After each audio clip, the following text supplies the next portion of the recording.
जय जोहार दोस्तों, आप देख रहे हैं छत्तीसगढ़ तक और मैं हूं आपके साथ पूजा शर्मा। लोकसभा चुनाव से जुड़े हमारे स्पेशल शो गढ़ के उम्मीदवार में आज हम बात करने जा रहे हैं छत्तीसगढ़ की हाई प्रोफाइल सीट दुर्ग की। कांग्रेस का गढ़ माने जाने वाले दुर्ग में इस बार राजेंद्र साहू को कांग्रेस ने प्रत्याशी बनाया है। वहीं बीजेपी ने सांसद विजय बघेल पर दोबारा भरोसा जताया है। इससे पहले के चुनाव में बीजेपी ने इस लोकसभा सीट पर प्रत्याशी में फेरबदल किया था, जिसका फायदा भी बीजेपी को मिला। छत्तीसगढ़ की दुर्ग लोकसभा सीट अकेली ऐसी लोकसभा सीट है जिसके तहत आने वाली विधानसभा सीटों ने एक नहीं बल्कि दो मुख्यमंत्री दिए हैं। अविभाजित मध्य प्रदेश में मोतीलाल वोरा 2 बार मुख्यमंत्री बने, जबकि भूपेश बघेल छत्तीसगढ़ पूर्ववर्ती कांग्रेस सरकार में 5 साल तक मुख्यमंत्री रहे।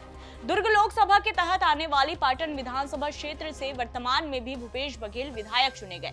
हालांकि पार्टी ने उन्हें राजनांदगांव लोकसभा से चुनावी मैदान में उतारा है। विजय बघेल की बात करें तो वे सरल और मिलनसार स्वभाव के होने के साथ सामाजिक तौर पर भी काफी मजबूत माने जाते हैं। कुर्मी समाज के साथ ही अन्य वर्गों में भी इनकी पकड़ है।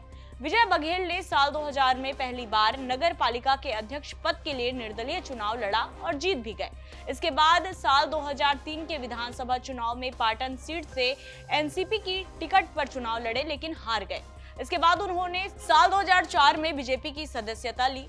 रिश्ते में चाचा यानी भूपेश बघेल के खिलाफ उन्होंने साल 2008 में बीजेपी की टिकट पर विधानसभा चुनाव लड़ा और जीते भी। इस कार्यकाल में वे राज्य सरकार में संसदीय सचिव भी रहे। इसके बाद साल 2013 के विधानसभा चुनाव में उन्हें हार मिली। हालांकि साल 2018 के विधानसभा चुनाव में बीजेपी ने विजय बघेल को मौका नहीं दिया। तब से ही अटकलें लगाई जा रही थी कि विजय को बीजेपी लोकसभा चुनावी मैदान में उतारेगी, और हुआ भी कुछ ऐसा ही।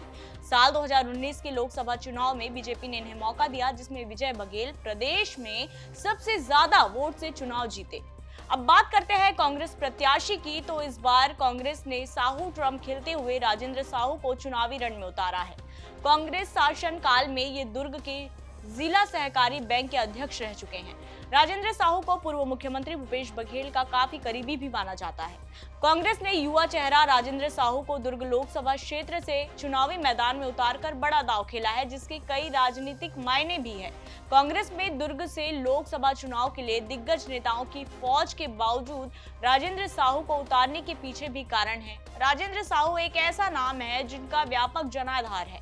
साहू के राजनीतिक सफर की बात करें तो वर्तमान में राजेंद्र प्रदेश कांग्रेस कमेटी में महामंत्री हैं। राजेंद्र अपने राजनीति के शुरुआती दौर में छत्तीसगढ़ राज्य निर्माण मंच के सेनापति रहे। इसके बाद साहू ने कांग्रेस का दामन थामा और जिला स्तर से लेकर प्रदेश स्तर के कई पदों पर रहे।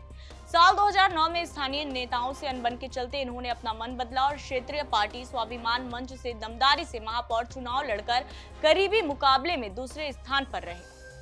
साहू को चुनाव संचालन का भी बड़ा अनुभव है। साल 2018 और साल 2023 के विधानसभा चुनाव में वे पूर्व मुख्यमंत्री भूपेश बघेल के विधानसभा क्षेत्र पाटन के प्रभारी रह चुके हैं। अब थोड़ी बात दुर्ग लोकसभा सीट को लेकर भी कर लेते हैं। तो इस लोकसभा के अंतर्गत विधानसभा की 9 सीटें आती हैं। इनमें पाटन, दुर्ग ग्रामीण, दुर्ग शहर, भिलाई नगर, वैशाली नगर, अहिवारा, साजा, बेमेतरा और नवागढ़ शामिल हैं। यहाँ साहू कुर्मी की बहुलता है। दुर्ग संसदीय सीट पर जातीय समीकरण के साथ साथ नेताओं की आपसी रिश्तेदारी के चलते चुनाव के वक्त ये अनुमान लगाना कठिन हो जाता है कि कौन अपने दल के उम्मीदवार के साथ है और कौन खिलाफ जाकर काम कर रहा है। विजय बघेल का जब प्रतिभा चंद्राकर से मुकाबला हुआ तो रिश्ता मुंह बोले भाई बहन का सामने आया। ऐसे में ये देखने वाली बात होगी कि दुर्ग लोकसभा सीट में विजय बघेल के सामने भले ही कका यानी भूपेश बघेल नहीं लड़ रहे हैं, लेकिन राजेंद्र साहू के चुनाव लड़ने में भी भूपेश की प्रतिष्ठा दांव पर लग गई है। तो फिलहाल इस रिपोर्ट में इतना ही। ये रिपोर्ट आपको कैसी लगी कमेंट करके जरूर बताएं, और छत्तीसगढ़ से जुड़ी तमाम खबरों से अपडेट रहने के लिए देखते रहिए छत्तीसगढ़ तक। जय जोहार, नमस्कार।